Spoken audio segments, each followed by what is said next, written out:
যশোরের অভয়নগরে বৈষম্য বিরোধী ছাত্র আন্দোলনের উদ্যোগে শান্তি ও সচেতনতামূলক আলোচনা সভা অনুষ্ঠিত হয়েছে। গতকাল বৃহস্পতিবার বিকালে উপজেলার শ্রীধরপুর ইউনিয়নের দেয়াপাড়া বটতলা এলাকায় এই আলোচনা সভা অনুষ্ঠিত হয়। আজকের আমরা এমনই একটি সময়, জাতির ক্রান্তিকালে এমন একটি সময় এখানে সমবেত হয়েছি যখন বাংলাদেশের মানবতা পদদলিত হয়ে ঢাকা, চট্টগ্রাম, রাজশাহী, সিলেট, খুলনা, বরিশাল এমন কোনো বিশ্ববিদ্যালয় নেই যে বিশ্ববিদ্যালয়ের ছাত্র ছাত্রীদের উপর নির্বিচারে গণহত্যাযজ্ঞের মতো ঘটনা এই দুর্বৃত্তায়ন পালায়ন সরকার শেখ হাসিনা করেছিল। সম্মানিত ভাইয়েরা আমার, আমরা বাংলাদেশ জামাতে ইসলামী অতীতে সকল ধরনের দল মত, ধর্ম, বর্ণ সব শ্রেণী পেশার পাশে ছিলাম। আমরা আছি, আমরা থাকবো।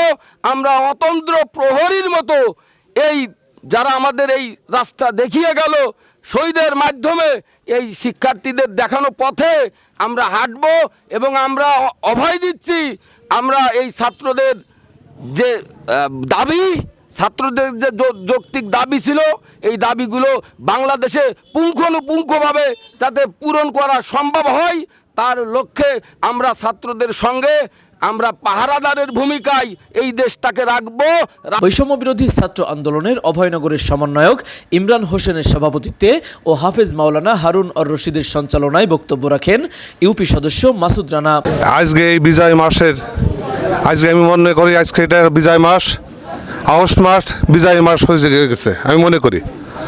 তাই সকলের আত্মার মাগফিরাত করা শুরু করছি।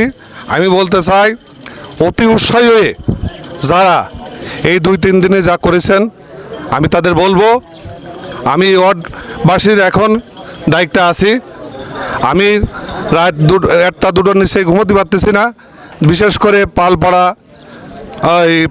বারোইপাড়া আর ঘোষপাড়ায় প্রতিনিয়ত আমার সময় দিতে হচ্ছে।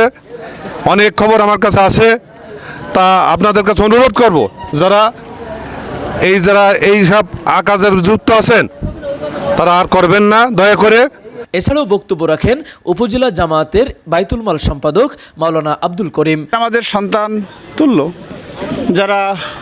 যাদের রক্তের বিনিময়ে আজকে আমরা বলা চলে দেশটাকে স্বাধীন পেয়েছি। আমরা আজকে 15টি বছর পরে আমরা খোলা আকাশের নিচে দাঁড়িয়ে সুন্দর পরিবেশে কথা বলতে সক্ষম হয়েছি, যাদের বিনিময়ে তাদের আত্মার মাগফিরাত কামনা করে যে রব্বুল আলামিন আমাদের সুযোগ করে দিলে তার শুকরিয়া জ্ঞাপন করে আমি দুইটা কথা বলতে চাই।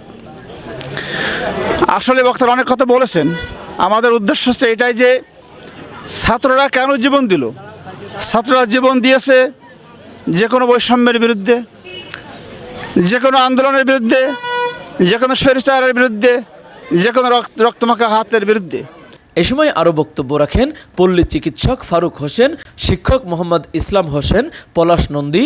ছাত্রদের মধ্যে উপস্থিত ছিলেন আলাউদ্দিন, জাকারিয়া, আব্দুল কাদের সহ অন্যান্যরা। পরে শান্তি শৃঙ্খলা বজায় রাখার ব্যাপারে সকলে ঐক্যবদ্ধ থাকার দৃঢ় প্রত্যয় ব্যক্ত করেন। এ সময় সাংবাদিকদের বিভিন্ন প্রশ্নের উত্তর দেন নেতৃবৃন্দ। উপস্থিত সকলকে বিজয়ের শুভেচ্ছা।